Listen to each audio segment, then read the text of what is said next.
For more on the day's top political stories, let's bring in Ed O'Keefe and Scott MacFarlane.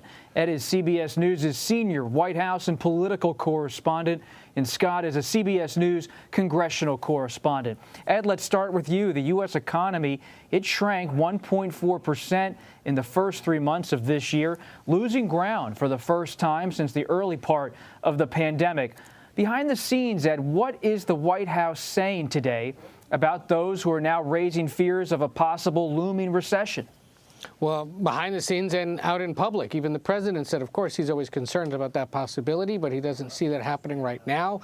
And he and other economic aides point out publicly and privately, look, underneath that negative number, the first since the spring of 2020, you still see positive consumer spending, business spending and investment, and other signs that the economy is churning along, a low unemployment rate, among other things. The problem is you don't want to see any negative number. I mean, look at that, 4 straight positive quarters last year, and now this one, the first one, and you don't want to see that if you're the party in power at the beginning of an election year. And so that's part of what is concerning for the White House, for Democrats more broadly, is that while other indicators suggest that things are still going well, what's causing this decline? Well, the things that have been nagging on all Americans and on the economy generally: trade deficit, inflation, and supply chain issues. And those are things that are generally beyond the control of a president or of a capitalist society. And so he's going to have to just sort of sit there at the whim of economic forces, not only in this country, but around the world, and potentially continue to see these kinds of negative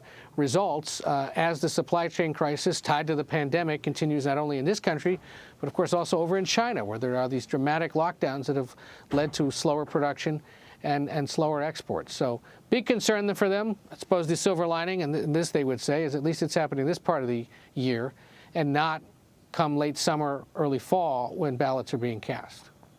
Ed, a follow-up on all that. What's the political story here? How will these economic numbers play out in, say, a state like Ohio, where a congressman and Biden favorite, Congressman Tim Ryan, is now in a Democratic Senate primary? That election's on Tuesday. Yeah, detrimental potentially to a guy like Tim Ryan specifically, who, of course, casts himself as a Biden Democrat, is somebody who talks about economic issues, working class concerns, has used his advertising in the state to raise concerns about China's big influence over the American economy. If anything, at that point, perhaps he can turn and say, this is part of the reason why I've been worried about this, because we rely too much on them for our manufacturing. That's something that needs to be brought back to the industrial Midwest, to Ohio, and to the United States generally. But all Democratic candidates, if you're on the ballot right now, look at those numbers and just may use all sorts of 4-letter words to describe that, because they know that if people are already feeling down, if they're already facing historic headwinds as the party in power, and you're trying to make gains or hold on to seats, when the economy, inflation, supply chain issues are the top concern and priority for many voters, and that's what's dragging down the economy, well, that's just the proof that your Republican opponents need to use against you. Scott, the January 6th Select Committee, they're now asking a court to hurry up or expedite its handling of a key legal challenge involving former Trump White House Chief of Staff Mark Meadows. What's that all about? Well, Bob, the committee has said in so many words they are fighting for truth and they're fighting for justice. But at this moment, perhaps more than anything, they're fighting the clock. They have to wrap up their work before the midterm elections, if not well before the midterm elections, to avoid a taint of politics over their work. So the clock's ticking. They have big witnesses they still need to get to. They still want to talk to Mark Meadows. They still want to talk to Donald Trump Jr., Rudy Giuliani, potentially Donald Trump. And they've already taken in more than 900 interviews. They've already taken in more than 100,000 records. Not only do they have to process everything, but they have to finish the intake. And they really want to get to Mark Meadows' text messages and to an interview. And they made it clear in a court filing this week why. They said and showed some of what he revealed in the first batch of text messages that he voluntarily handed over. And in that first batch, any number of striking things, including messages to or from members of the House Republican Conference announcing or discussing plans to block the electoral count on January 6th. Messages to or from Donald Trump Jr., Laura Ingraham, Sean Hannity, who are expressing concern about the riot and that the president needed to do something to knock it down or tamp it down. So they know from what they see already There are informative, illustrative text messages from Mark Meadows. They know there are more and they want to get to them, but they're asking the court to help them expedite the legal challenges over this and get to them sooner.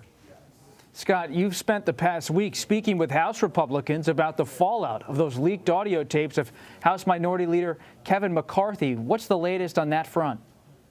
The question has been, the open question has been for 2 weeks now, how much will the audio leaks of Kevin McCarthy's statements just after the Capitol riot hurt him politically inside the Republican conference, where he needs to secure enough support to remain leader, and if the Republicans take control of the House next year, to be Speaker of the House. And based on the discussions we've had over the last 48 to 72 hours, it seems the only erosion of support would be at the edges, either edge of his conference, where his support was less than certain to begin with.